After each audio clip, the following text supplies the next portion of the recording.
ಸುಂದರತೆಯನ್ನು, ಆತನ ಮಹೋನ್ನತಗಳನ್ನು, ಆತನ ಸಕಲ ವೈಭವವನ್ನು ಗ್ರಂಥದಲ್ಲಿ ಕಾಣುತ್ತೇವೆ. ಆತನ ಸುಂದರತೆಯ ಬಗ್ಗೆ ಸಾಕಷ್ಟು ವಿವರಗಳಿವೆ. ನಾವೇ ಆತನ ಸುಂದರತೆಯ ಪ್ರತೀಕಗಳು. ನಾವು ಪ್ರತಿಯೊಬ್ಬರು ಆತನ ಸುಂದರತೆ, ಆತನ ಪವಿತ್ರತೆಯ ಪ್ರತೀಕಗಳು. ಸಂತ ಪೌಲನು ಹೇಳ್ತಾನೆ, ನಾವು ಆತನ ಪಡಿಯಚ್ಚುಗಳು. ಆತನು ಹೇಗಿದ್ದಾನೋ ಹಾಗೆಯೇ ನಮ್ಮನ್ನು ಸೃಷ್ಟಿಸಿದ್ದಾನೆ. ಪಾಪಗಳಿಂದ ನಾವು ನಮ್ಮನ್ನು ವಿರೂಪಗೊಳಿಸುತ್ತಿರಬಹುದು. ನಾವು ನಮ್ಮನ್ನೇ ಕುರೂಪಿಗಳನ್ನಾಗಿರಿಸಿರಬಹುದು.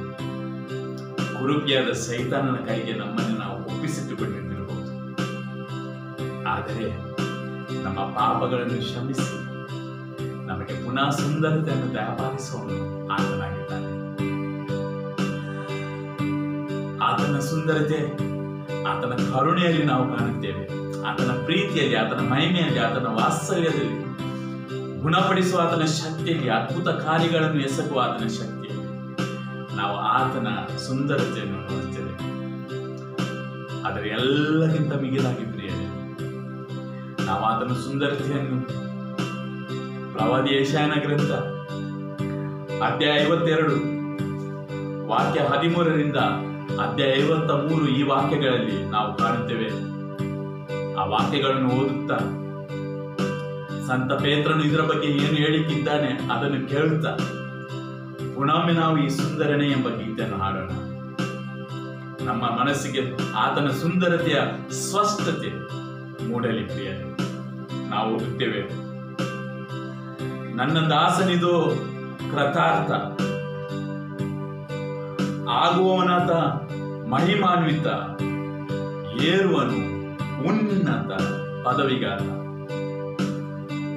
ಆತನ ಮುಖ ನರ ಮಾನವರ ಮುಖಕ್ಕಿಂತ, ಆತನ ರೂಪ ನರಪುತ್ರರ ರೂಪಕ್ಕಿಂತ ವಿರೂಪಗೊಂಡಿದೆ ನಿಜ.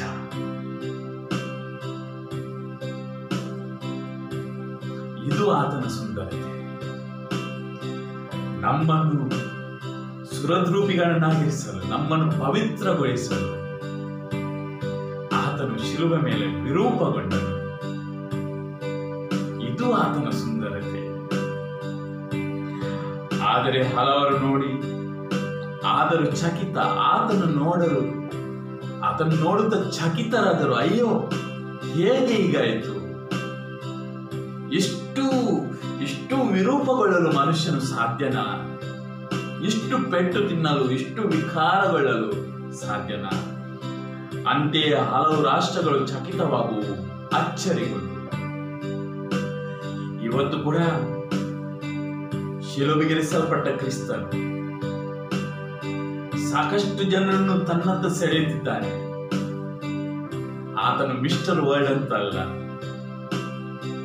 ಮಿಸ್ ಯೂನಿವರ್ಸ್ ತರ ಬ್ಯೂಟಿ ಇದೆ, ಮಿಸ್ ವರ್ಲ್ಡ್ ತರ ಬ್ಯೂಟಿ ಇದೆ ಅಂತಲ್ಲ ಮರಿಯ. ಆತನ ಜರ್ಜರಿತಗೊಂಡ ಆ ದೇಹ, ಶಿಲುಬೆಯಲ್ಲಿ ನಮಗೋಸ್ಕರ ಸಮರ್ಪಿತವಾದ ಆ ದೇಹ, ಗಾಯಗೊಂಡ ನೆತ್ತಲು ಸುರಿಸುತ್ತಿರುವ ಆ ದೇಹ ಇವತ್ತು 2000 ವರ್ಷಗಳ ಈಚೆ ಜನರನ್ನು ತನ್ನ ತಡೆಯುತ್ತಿದೆ. ಆತನೇ ಪ್ರವಾದಿಸಿದ ಹಾಗೆ ನರಪುತ್ರನನ್ನು ಮೇಲಕ್ಕೆತ್ತುವರು, ಆಗ ಎಲ್ಲರೂ ಆತನಂತ ತಿರುಗುವರು. ಬಾಯಿ ಮುಚ್ಚಿಕೊಳ್ಳುವರು ಅರಸರು ಆತನನ್ನು ಕಂಡು. ಎಷ್ಟೋ ಶ್ರೇಷ್ಠ ವ್ಯಕ್ತಿಗಳು, ವಿಜ್ಞಾನಿಗಳು, ಅರಸರು ಆತನ ಪಾದಕ್ಕೆ ಬಂದಿದ್ದಾರೆ. ಯಾಕೆನೆ ನೋಡುವವರು ಅವರು ಅಪೂರ್ವ ಸಂಗತಿಯೊಂದನ್ನು, ಗ್ರಹಿಸಿಕೊಳ್ಳುವವರು ಎಂದು ಕೇಳದ ವಿಷಯವನ್ನು, ನಂಬುವವರಾರು ನಾವು ಹೇಳಿದ ಸಂಗತಿಯನ್ನು, ಈ ಸಂಗತಿಯನ್ನು, ಶಿಲುಬೆಗೇರಿಸಲ್ಪಟ್ಟ ಕ್ರಿಸ್ತನು ಎಷ್ಟು ಜರ್ಜರಿತಗೊಂಡನು, ಮನುಷ್ಯಗೋಸ್ಕರ ದೇವಪುತ್ರನು ಇಷ್ಟು ಜರ್ಜರಿತಗೊಂಡನು ಎಂಬುದನ್ನು ನಂಬುವವರು ಯಾರು? ಗುರುತಿಸುವವರಾರು ಸರ್ವೇಶ್ವರನ ಶಕ್ತಿಯನ್ನು.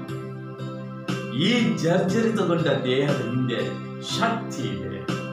ಶಮಿಸುವ ಶಕ್ತಿ, ಪವಿತ್ರಗೊಳಿಸುವ ಶಕ್ತಿ, ಪಾಪಗಳಿಂದ ಬಿಡುಗಡೆಗೊಳಿಸುವ ಶಕ್ತಿ, ಸೈತಾನ ಬಂಧನಗಳಿಂದ ಬಿಡುಗಡೆಗೊಳಿಸುವ ಶಕ್ತಿ, ರೋಗ ರುಜಿನಗಳಿಂದ ಬಿಡುಗಡೆಗೊಳಿಸುವ ಶಕ್ತಿ ಇದರಲ್ಲಿದೆ, ಇವನಲ್ಲಿದೆ, ಈ ವಿಕೃತಗೊಂಡ ಯೇಸುವಲ್ಲಿದೆ ಎಂಬುದನ್ನು ನಂಬುವವರು ಯಾರು?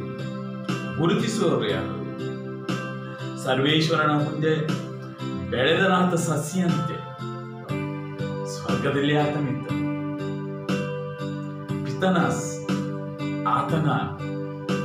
ಈತನ ಎಷ್ಟು ಅಧಿಕಾರ, ವೈಭವ, ಸುಂದರತೆ ಇತ್ತು, ಅದೇ ವೈಭವದಲ್ಲಿ ಆತನಿದ್ದನು. ಸರ್ವೇಶ್ವರನ ಮುಂದೆ ಬೆಳೆದನು ಸಸಿಯಂತೆ, ಒಣ ನೆಲದೊಳಗೆ ಇಳಿಯುವ ಬೇರಿನಂತೆ.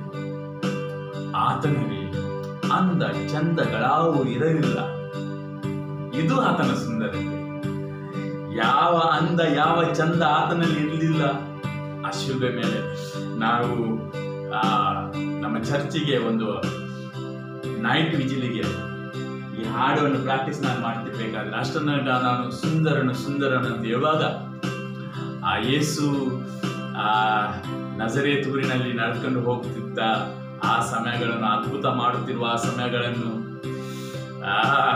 ಆ ಶಿಷ್ಯರನ್ನು ತನ್ನತ್ತ ಎಳೆಯುತ್ತಿರುವ ಆತನ ಆ ಮಾಂತ್ರಿಕ ಆ ಸುಂದರತೆಯನ್ನು, ಅದರ ಬಗ್ಗೆ ನಾನು ಯೋಚಿಸ್ತಿರ್ಬೇಕಾದ್ರೆ ನನಗೆ ಆ ಸಮಯದಲ್ಲಿ ನನ್ನ ಆತ್ಮದಲ್ಲಿ ದೇವರು ನನಗೆ ಸ್ಪಷ್ಟಪಡಿಸಿದ್ದು ಯೇಸುವಿನ ಸುಂದರತೆ ಏನು.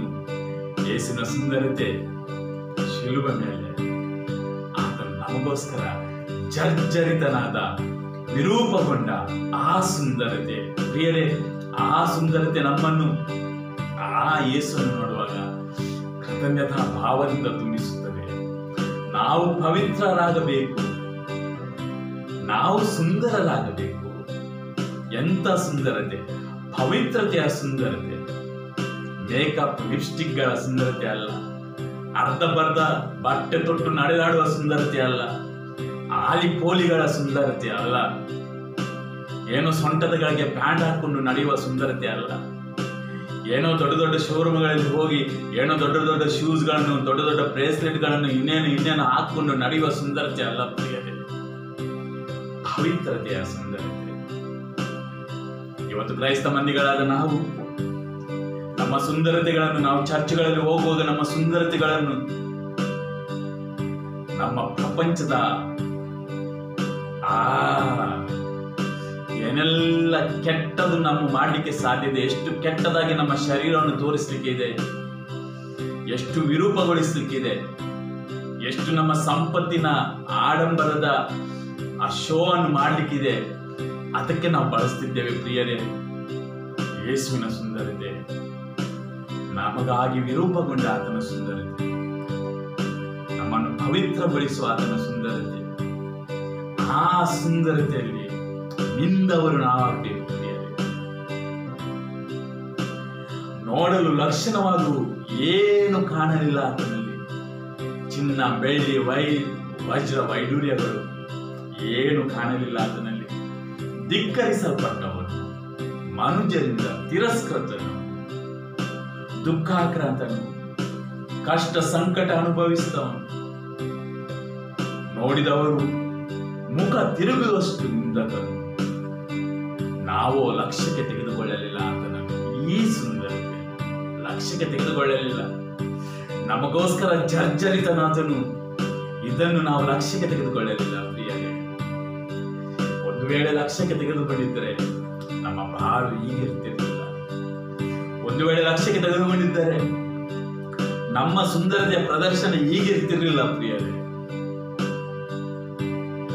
ನಾವು ಪವಿತ್ರತೆಯ ಸುಂದರತೆಯಲ್ಲಿ ಮೆರೆಯಲು ಒದ್ದಾಡುತ್ತಿದ್ದೆವು. ನೋಡಿದವರು ಮುಖ ತಿರುಗುವಷ್ಟು ನಿಂತನು. ನಾವು ಲಕ್ಷ್ಯಕ್ಕೆ ತೆಗೆದುಕೊಳ್ಳಲಿಲ್ಲ ಆತನನ್ನು.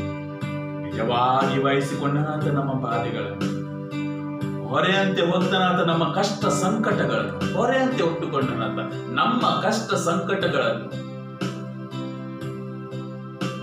ನಮ್ಮ ಪಾಪಗಳನ್ನು, ಪಾಪದೆಲ್ಲ ಪರಿಣಾಮಗಳನ್ನು, ನಮ್ಮ ಮೃತ್ಯುವನ್ನು, ನಮ್ಮ ರೋಗಗಳನ್ನು, ನಮ್ಮ ರುಜಿನಗಳನ್ನು, ನಮ್ಮ ಬಡತನಗಳನ್ನು ಹೊತ್ತುಕೊಂಡನಾತ. ನಾವು ಭಾವಿಸಿದ್ದಾದರೆ ಏನು, ಆತ ದೇವರಿಂದ ಪಾಲಿತನೆಂದು, ಗನ್ನನಿಗೆ ಗುರಿಯಾದವನು, ತಿರಸ್ಕೃತನಾದವನೆಂದು. ಯಾಕಂದ್ರೆ ಇಂಥ ಶಿಕ್ಷೆ ಕೊಡುವುದಿತ್ತು ಇಂಥವರಿಗೆ, ದೇವನಿಂದಕರಿಗೆ, ಕಳ್ಳರಿಗೆ, ವ್ಯಭಿಚಾರಿಗಳಿಗೆ, ಇಂಥವರಿಗೆ ಕೊಡುವ ಶಿಕ್ಷೆ.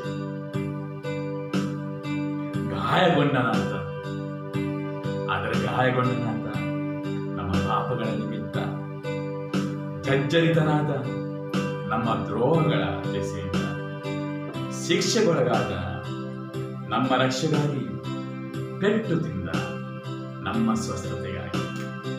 ಪ್ರಿಯರೇ, ಇದು ಆತನ ಸುಂದರತೆ.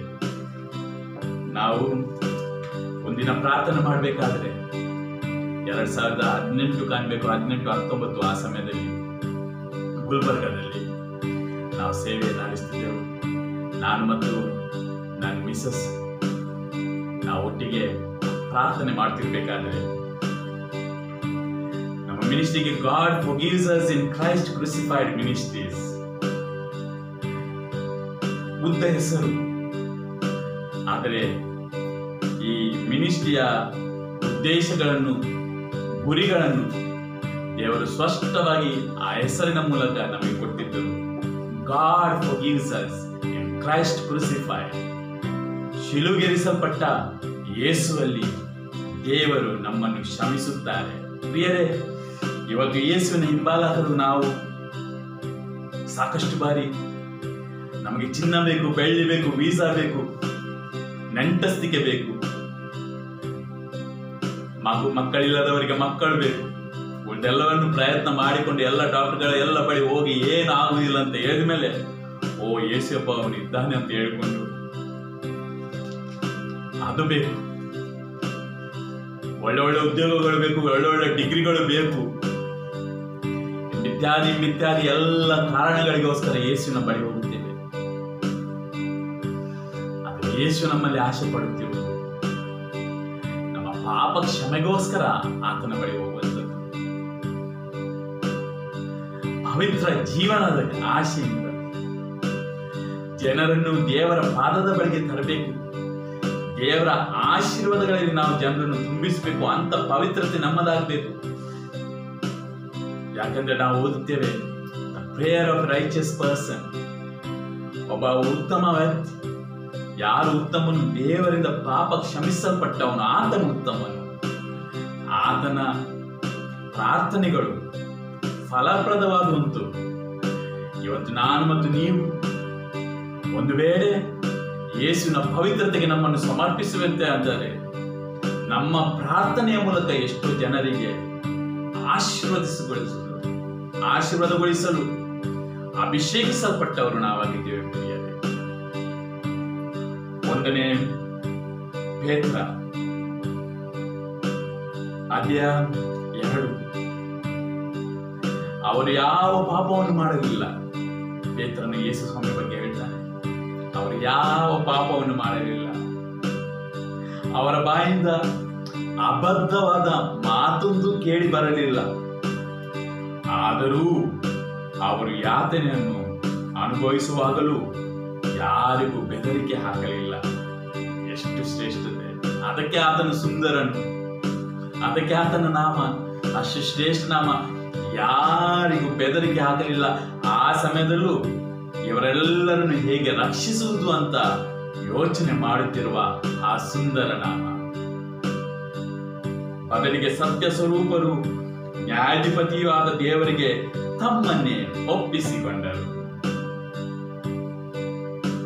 ನಾವು ಪಾಪದ ಪಾಲಿಗೆ ಸತ್ತು, ನಾವು ಪಾಪದ ಪಾಲಿಗೆ, ನಾವು, ನೀವು, ನಾನು, ನಾವು ಪಾಪದ ಪಾಲಿಗೆ ಸತ್ತು, ಪಾಪದ ಪಾಲಿಗೆ ಸತ್ತು. ಸತ್ಯಕ್ಕೋಸ್ಕರ ಜೀವಿಸುವಂತೆ ಕ್ರಿಸ್ತ ಯೇಸು ತಮ್ಮ ದೇಹದಲ್ಲಿ ನಮ್ಮ ಪಾಪಗಳನ್ನು ಹೊತ್ತು ಶಿಲುಬೆಯ ಮರವನ್ನೇರಿದರು. ನಾವು ಪಾಪದ ಪಾಲಿಗೆ ಸತ್ತು ಸತ್ಯಕ್ಕೋಸ್ಕರ ಜೀವಿಸುವಂತೆ ಕ್ರಿಸ್ತ ಯೇಸು ತಮ್ಮ ದೇಹದಲ್ಲಿ ನಮ್ಮ ಪಾಪಗಳನ್ನು ಹೊತ್ತು, ನಮ್ಮ ದೇಹದಲ್ಲಿ ನಮ್ಮ ಪಾಪಗಳನ್ನು ಹೊತ್ತು ಶಿಲುಬೆಯ ಮರಣವನ್ನೇರಿದರು. ಅವರ ಗಾಯಗಳಿಂದ ನೀವು ಗುಣ ಹೊಂದಿದ್ದೀರಿ. ಯಾವಾಗ ಗುಣ ಹೊಂದಿದ್ದೀರಿ? ಅವರು ಗಾಯಗೊಂಡರು ಎಂಬುದಕ್ಕಾಗಿ ಅಲ್ಲ. ಆ ಗಾಯದ ಗುರಿ ಉದ್ದೇಶಗಳನ್ನು ನಾವು ಅರ್ಥ ಮಾಡಿಕೊಂಡು ಯೇಸುವೆ ನನ್ನನ್ನು ಕ್ಷಮಿಸು ಅಂತ ಹೇಳಿಕೊಂಡು ನನ್ನ ಪಾಪಗಳಿಗೋಸ್ಕರ ನಾನು ಪಶ್ಚಾತ್ತಾಪ ಪಟ್ಟು ಜೀವನ ಬದಲಾಯಿಸುವ ಯೇಸುವಿನ ಮಾತುಗಳಿಗೆ ವಿಧೇಯನಾಗಿ ನಡೆಯುತ್ತೇನೆಂಬ ನಿರ್ಧಾರ ಪಡುವಾಗ ಆವಾಗ ಆತನ ಗಾಯಗಳಿಂದ ನಾವು ಗುಣ ಹೊಂದಿದೆವು. ಸುಮ್ಮನೆ ಆತನ ಗಾಯಗಳಿಂದ ನಾವು ಗುಣ ಹೊಂದಿದ್ದೇವೆ ಅಂತ ರಿಪೀಟ್ ಮಾಡುವುದರಲ್ಲಿ ಅಲ್ಲ. ಹಾಗೆ ಮಾಡುವುದರಲ್ಲಿ ಶರೀರದ ಕೆಲವು ರೋಗಗಳು ಗುಣವಾದವು. ಅದು ದೇವರ ವಾಕ್ಯ ಹೇಳಿಸಿದೆ. 2 ಕೈ ಇದ್ದು ನರಕಕ್ಕೆ ಹೋಗುವುದಕ್ಕಿಂತ 1 ಕೈ ಇದ್ದು 2 ಕಣ್ಣಿದ್ದು ನರಕಕ್ಕೆ ಹೋಗುವುದಕ್ಕಿಂತ, ಅದರ ಪ್ರಿಯರೇ, ಬರೀ ಶರೀರ ಗುಣ ಆಯಿತು, ಇದು ಕ್ರಿಸ್ತ ಜೀವನದ ಅಂತ್ಯವಲ್ಲ ಪ್ರಿಯರೇ. ಇದಕ್ಕಾಗಿ ಯೇಸು ಶಿಲುಬೆ ಮೇಲೆ ಸತ್ತಿಲ್ಲ.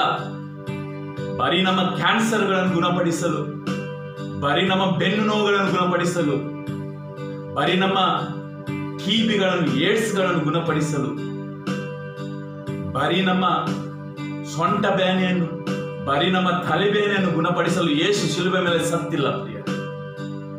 ಯೇಸು ಶಿಲುಬೆ ಮೇಲೆ ನಮಗೆ ಪವಿತ್ರತೆಯನ್ನು ಗಳಿಸಿಕೊಟ್ಟಲು, ದೇವರೊಡನೆ ನಮ್ಮ ಸತ್ಸಂಬಂಧವನ್ನು ಬೆಸೆಯಲು ಬ್ರದರಾಗಲು, ಆ ಮೂಲಕ ನಾವು ಗುಣ ಹೊಂದಿದ್ದೇವೆ. ಯಾವಾಗ ದೇವರಲ್ಲಿ ಸತ್ಸಂಬಂಧಕ್ಕೆ ಬರುತ್ತೇವೆ, ಮನುಷ್ಯನ ಇಡೀ ಲೋಕವನ್ನು ನೀನು ಗೆದ್ದುಕೊಂಡು ನಿನ್ನ ಆತ್ಮವನ್ನು ಕಳೆದುಕೊಂಡಿ, ಆದರೆ ಏನು ಫಲ? ಇಡೀ ಶರೀರವೇ ಗುಣ ಹೊಂದಿದಾಯಿತು. ಕ್ಯಾನ್ಸರ್ ಹೊರಟು ಹೋಯಿತು, ಏಡ್ಸ್ ಹೊರಟು ಹೋಯಿತು, ಟಿಬಿ ಹೊರಟು ಹೋಯಿತು, ಬೆನ್ನು ನೋವು ಹೊರಟು ಹೋಯಿತು, ಸೊಂಟ ನೋವು ಹೊರಟು ಹೋಯಿತು, ತಲೆನೋವು ಹೊರಟು ಹೋಯಿತು, ಕಣ್ಣಿ ಬಂತು, ಕೇಳಿಕೆ ಆಯಿತು, ಎಲ್ಲ ಆಗಿ ಆತ್ಮವು ನರಕಕ್ಕೆ ಹೋಗುವುದಾದ್ರೆ ಅದರಿಂದ ಏನು ಫಲ? ಅವರ ಗಾಯಗಳಿಂದ ನೀವು ಗುಣ ಹೊಂದಿದ್ದೀರಿ. ನೀವು ದಾರಿ ತಪ್ಪಿದ ಕುರಿಗಳಂತೆ ಅಳೆಯುತ್ತಿದ್ದೀರಿ.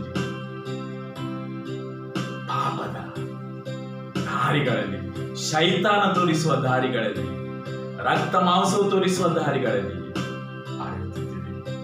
ಈಗಲಾದರೂ ನಿಮ್ಮ ಆತ್ಮಗಳನ್ನು ಕಾಯುವ ಕುರಿಗಾಯಿಯೂ ಸಂರಕ್ಷಕನು ಆದತನ ಬಳಿಗೆ ಬಂದಿದ್ದೀರಿ.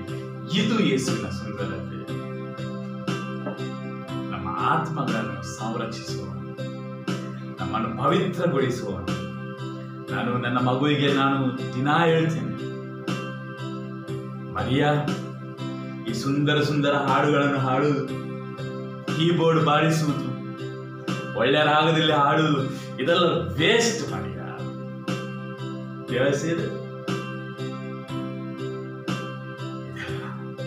ಒಂದು ವೇಳೆ ಪವಿತ್ರತೆಯಲ್ಲಿ ನಾವು ಹಿಂದಿಲ್ಲ ಅಂತಾದರೆ, ಯೇಸುವಿನ ವಚನಕ್ಕೆ ನಾವು ವಿಧೇಯರಲ್ಲದಿದ್ದರೆ, ಇದೆಲ್ಲ ಈ ಸುಂದರತೆ ಎಲ್ಲ ವೇಸ್ಟ್.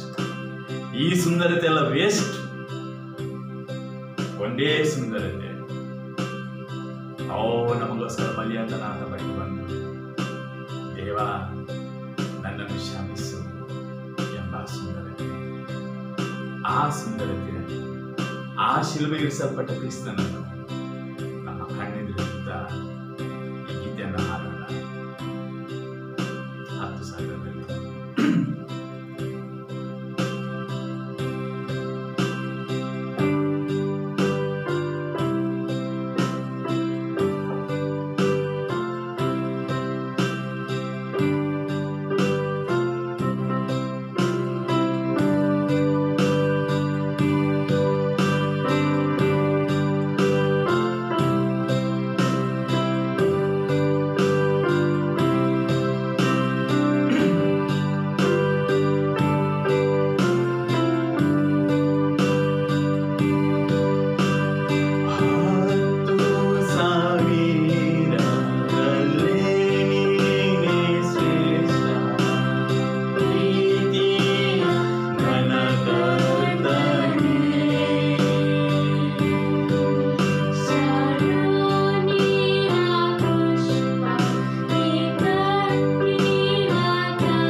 ಅಂತ್ಯದವರೆಗೂ ನಾನು ನಿನ್ನ ಜೊತೆ ಇದ್ದೇನೆ.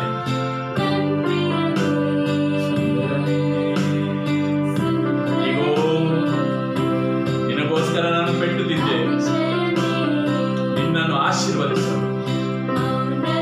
ನಿನ್ನೆಲ್ಲ ರೋಗಗಳಿಂದ ನಿನ್ನನ್ನು ಬಿಡುಗಡೆಗೊಳ್ಳಲು, ಎಲ್ಲ ಪಾಪಗಳಿಂದ ನಿನ್ನನ್ನು ಬಿಡುಗಡೆಗೊಳ್ಳಲು, ಎಲ್ಲ ಸೈತಾನ ಬಾಧೆಗಳಿಂದ ನಿನ್ನನ್ನು ಬಿಡುಗಡೆಗೊಳ್ಳಲು, ಪಾಪದ ಎಲ್ಲ ಪರಿಣಾಮಗಳಿಂದ ನಿನಗೆ ಬಿಡುಗಡೆಗೊಳ್ಳಲು ಸಲ್ಲಿಸಲು. ಇದು ನಿಮ್ಮನ್ನು ಯೇಸು ಗುಣಪಡಿಸುವ ಸಮಯ, ಆಶೀರ್ವದಿಸುವ ಸಮಯ, ನಿಮ್ಮ ಮನಸ್ಸಿನ ಅಂಧಕಾರವನ್ನು ತೆಗೆಯುವ ಸಮಯ, ನಿಮ್ಮ ಹೃದಯದ ಅಂಧಕಾರಗಳನ್ನು ತೆಗೆಯುವ ಸಮಯ, ಕುಟುಂಬದ ಅಂಧಕಾರಗಳನ್ನು, ಎಲ್ಲ ಶಾಪಗಳನ್ನು ಕಿತ್ತೊಗೆಯುವ ಸಮಯ. ಸುಂದರನೇ, ಎಲ್ಲ ಕತ್ತಲನ್ನು, ಮನೆಯಲ್ಲಿರುವ ಎಲ್ಲ ಕತ್ತಲನ್ನು ತೆಗೆದುಹಾಕುವ ಸಮಯ, ಯೇಸುವಿನ ಬೆಳಕು ಹರಿದು ಬರುವ ಸಮಯ, ಯೇಸುವಿನ ಸುಂದರತೆ, ಯೇಸುವಿನ ಪ್ರಸನ್ನತೆ, ಯೇಸುವಿನ ಆಶೀರ್ವಾದಗಳು.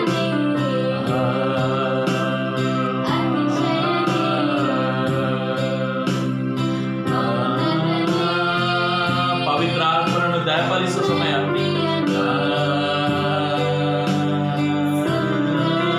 ನಿಮ್ಮ ಆತ್ಮಗಳನ್ನು ಆತನ ನೆತ್ತರಿಂದ ಒರೆಸುವ ಸಮಯ.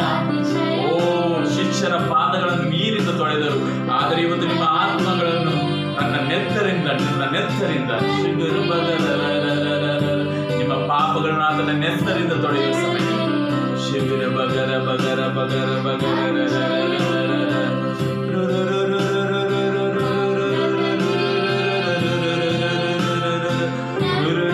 ಸ್ವೀಕರಿಸು ನಿನ್ನ ಆಶೀರ್ವಾದವನ್ನು.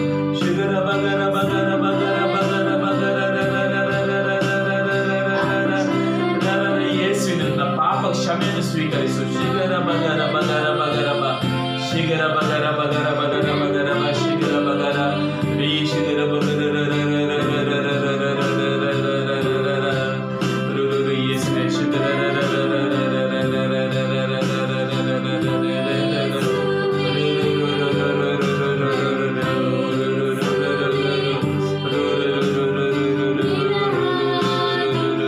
ನಿಮ್ಮ ಮಕ್ಕಳನ್ನು ಆಶೀರ್ವದಿಸುವ ಸಮಯ, ಜ್ಞಾನವಿಲ್ಲದ ಮಕ್ಕಳಿಗೆ ಜ್ಞಾನವನ್ನು ಕೊಡುವ ಸಮಯ.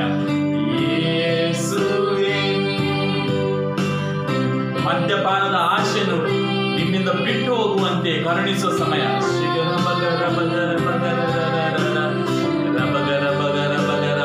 ಹಣದ ಆಸೆಯಿಂದ ನಿಮ್ಮನ್ನು ಮುಕ್ತಗೊಳಿಸುವ ಸಮಯ. ಶಿಗರ ಬಗರ ಬಗ ಕೆಟ್ಟ ಅಭಿಲಾಷೆಗಳಿಂದ ಶಿಗರ ಬಗರ ಬಗ ಕೆಟ್ಟದನ್ನೇ ನೋಡುವ, ಕೆಟ್ಟದನ್ನೇ ಕೇಳುವ, ಕೆಟ್ಟದನ್ನೇ ಮಾತಾಡುವ. ಶಿಗರ ಬಗರ ಬಗರ ಯೇಸು ಮುಕ್ತಿದಾತನು, ಶಿಗರ ಸುಂದರನು, ಪವಿತ್ರನು. ಶಿಗರ ಬಗರ ಯೇಸುವೇ ಸ್ವೀಕರಿಸಿ ನಿಮ್ಮ ಆಶೀರ್ವಾದಗಳನ್ನು, ಸ್ವೀಕರಿಸಿ ನಿಮ್ಮ ಪವಿತ್ರತೆಯನ್ನು, ಸ್ವೀಕರಿಸಿ ನಿಮ್ಮ ಸುಂದರತೆಯನ್ನು. ಶೈತಾನನು ಏನೆಲ್ಲ ಕುರುಪಗೊಳಿಸಿದ್ದಾನೆ ಅದನ್ನೆಲ್ಲ ಇವತ್ತು ಕಿತ್ತು ಹಾಕುವ ಸಮಯವಿದು ಪ್ರಿಯರೇ.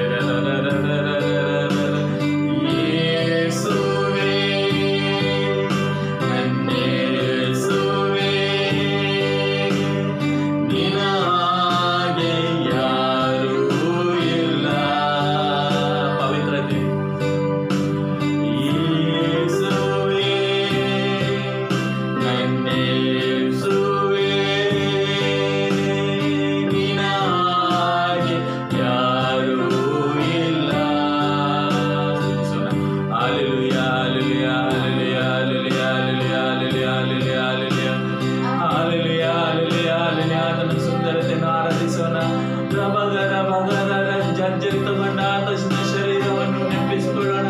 ರಭ ಸುರಿಸಲ್ಪಡುತ್ತಿರುವ ನೆತ್ತರನ್ನು ನಮ್ಮದಾಗಿಸಿಕೊಳ್ಳೋಣ. ಶಿವರಭ ಆತನ ನೆತ್ತರಲ್ಲಿ ಮೀಯೋಣ. ಶಿವರಭ ಗರಭ ಪಾಪ ಕ್ಷಮೆಯನ್ನು ಬೇಡಿಕೊಳ್ಳೋಣ. ಶಿವರಭ ಪಶ್ಚಾತ್ತಾಪದ ವರದಾನವನ್ನು ಬೇಡಿಕೊಳ್ಳೋಣ. ಶಿವರಭ ಗರಭ ಗರಭ ಗರಭ ಗರಭ ಗರಭ ಗರ ಸೈತಾನನ ದಾಸನಾದ ಕ್ಷಣಗಳನ್ನು ಯೇಸು ನನ್ನ ಈ ಕ್ಷಣವನ್ನು ಆತನನ್ನು ಬಿಡುಗಡೆಗೊಳಿಸಿ ತಮ್ಮನಾಗಿಸಿಕೊಳ್ಳುವ ಈ ಕ್ಷಣಗಳನ್ನು ಆನಂದಿಸೋಣ. ಶಿವರಭ ಗರಭ ರಭದ ಯೇಸುವಿನ ಬೆಳಕು ನಮ್ಮ ಮನಸ್ಸಲ್ಲಿ, ಹೃದಯದಲ್ಲಿ, ಶರೀರದಲ್ಲಿ, ಕುಟುಂಬಗಳಲ್ಲಿ. ಶಿವರಭ ಗರಭ ಗರ ಯೇಸುವಿನ ಸುಂದರತೆ, ಯೇಸುವಿನ ಪವಿತ್ರತೆ. ರಭ ಗರಭ ಗರಭ ಗರಭ ಗರಭ ಗರಭ ಗರಭ ಗರಭ ಗರಭ ರಭ ಗರಭ ಗರ ರಭ ಗರಭ ಗರಭ ಗರ ಯೇಸುವಿನ ನಾಮದಲ್ಲಿ ನಿಮ್ಮ ತಲೆ ತಲೆನೋವು ನಿಮ್ಮನ್ನು ಬಿಟ್ಟು ತೊಲಗಲಿ. ಶುಗರ ಬಗ ಹೃದಯ ಸಂಬಂಧ ಕಾಯಿಲೆಗಳು, ಕಿಡ್ನಿ ಸಂಬಂಧ ಕಾಯಿಲೆಗಳು, ಶುಗರ ಬಗ ರಬಗ ರಬಗ ರಬ ರಿಬಗರ ಬಗ ಸವೆದಿರುವ ಮೂಳೆಗಳು, ಶುಗರ ಬಗ ರಬಗ ನರನಾಡಿಗಳು ಬಲಗೊಳ್ಳಲಿ. ಶುಗರ ಬಗರ ನೆನಪಿನ ಶಕ್ತಿ, ಶುಗರ ಬಗ ರಬ ರಬಗ ಶಮಿಸುವ ಶಕ್ತಿ, ಶುಗರ ಬಗರ ಬಗರ ಬಗರ ಬಗರ ದುಶ್ಚಟಗಳಿಂದ ಬಿಡುಗಡೆಗೊಳ್ಳುವ ಶಕ್ತಿ, ಶುಗರ ಬಗರ ಬಗರ ಕೆಟ್ಟದನ್ನು ನೋಡುವುದರಿಂದ ಮುಕ್ತಿ, sugar ಬಗರ ರುಗರ ಬಗರ sugar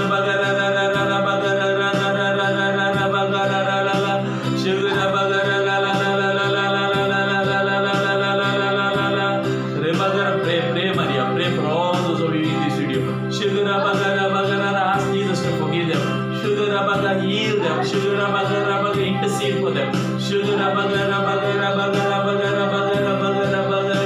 Ask Jesus to bless all the children. Ask Jesus to set them free from their addiction. ಸೈತನ ಬಂಧಗಳಿಂದ ಮುಕ್ತಿಗೊಳಿಸಲು ಪ್ರಾರ್ಥಿಸೋಣ. ಆಧ್ಯಾತ್ಮಿಕ ವರದಾನಗಳಿಂದ ತುಂಬಲಿ.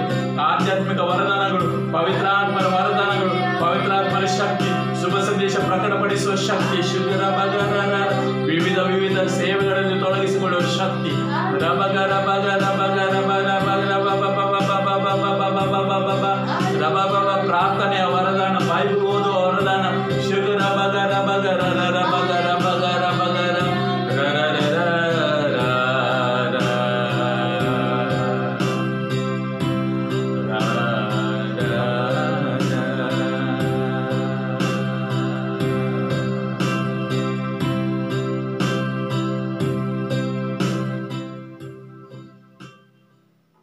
ಸ್ವರ್ಗದಲ್ಲಿರುವ ನಮ್ಮ ತಂದೆ, ನಿಮ್ಮ ನಾಮ ಪೂಜಿತವಾಗಲಿ, ನಿಮ್ಮ ರಾಜ್ಯ ಬರಲಿ, ನಿಮ್ಮ ಚಿತ್ತ ಸ್ವರ್ಗದಲ್ಲಿ ನೆರವೇರೋ ಪ್ರಕಾರ ಭೂಮಿಯಲ್ಲೂ ನೆರವೇರಲಿ. ನಮ್ಮ ಅನುದಿನದ ಆಹಾರವನ್ನು ಇಂದು ನಮಗೆ ಕೊಡಿರಿ. ನಮಗೆ ತಪ್ಪು ಮಾಡಿದವರು ನಾವು ಕ್ಷಮಿಸುವ ಪ್ರಕಾರ ನಮ್ಮ ಪಾಪಗಳನ್ನು ಕ್ಷಮಿಸಿರಿ. ನಮ್ಮನ್ನು ಶೋಧನೆಗೆ ಒಳಪಡಿಸದೆ ಕೇಡಿನಿಂದ ನಮ್ಮನ್ನು ರಕ್ಷಿಸಿರಿ. ನಮ್ಮ ಮರಿಯವರ ಪ್ರಸಾದ ಪುಣ್ಯ. ಪ್ರಭು ನಿಮ್ಮೊಡನೆ ಇದ್ದಾರೆ, ಸ್ತ್ರೀಯರಲ್ಲಿ ನೀವು ಧನ್ಯರು, ಮತ್ತು ನಿಮ್ಮ ಉದರದ ಫಲವಾದ ಯೇಸು ಧನ್ಯರು. ಸಂತ ಮರಿಯ, ಪ್ರಭು ಯೇಸು ಕ್ರಿಸ್ತರ ತಾಯಿಯೇ, ಪಾಪಿಗಳಾಗಿರೋ ನಮಗಾಗಿ ಈಗಲೂ ನಮ್ಮ ಮರಣದ ಸಮಯದಲ್ಲೂ ಪ್ರಾರ್ಥಿಸಿರಿ. ಪಿತನಿಗೂ ಸುತನಿಗೂ ಪವಿತ್ರಾತ್ಮರಿಗೂ ಮಹಿಮೆ ಆಗಲಿ, ಆದಿಯಲ್ಲಿದ್ದಂತೆ ಈಗಲೂ ಯಾವಾಗಲೂ ಯುಗಗಂತರಕ್ಕೂ ಆಮೇಲೆ. ಜೈ ಕ್ರಿಸ್ತ. ದೇವರು ನಿಮ್ಮೆಲ್ಲರನ್ನು ಆಶೀರ್ವದಿಸಲಿ. ವಿಶೇಷವಾಗಿ ನಿಮ್ಮ ಕುಟುಂಬಕ್ಕೆ ಪವಿತ್ರತೆಯ ವರದಾನ ದಯಪಾಲಿಸಲಿ. ನಿಮಗೋಸ್ಕರ ಪ್ರಾರ್ಥಿಸ್ತೇವೆ, ನಮಗೋಸ್ಕರ ಪ್ರಾರ್ಥಿಸಿರಿ, ಈ ಮಿನಿಸ್ಟ್ರಿಗೋಸ್ಕರ ಪ್ರಾರ್ಥಿಸಿರಿ. ಈ ಮಿನಿಸ್ಟ್ರಿ ಎಲ್ಲ ಅಗತ್ಯತೆಗಳನ್ನು ಪೂರೈಸುವಂತೆ ದೇವರಲ್ಲಿ ಪ್ರಾರ್ಥಿಸಿರಿ. ಆಮೇಲೆ.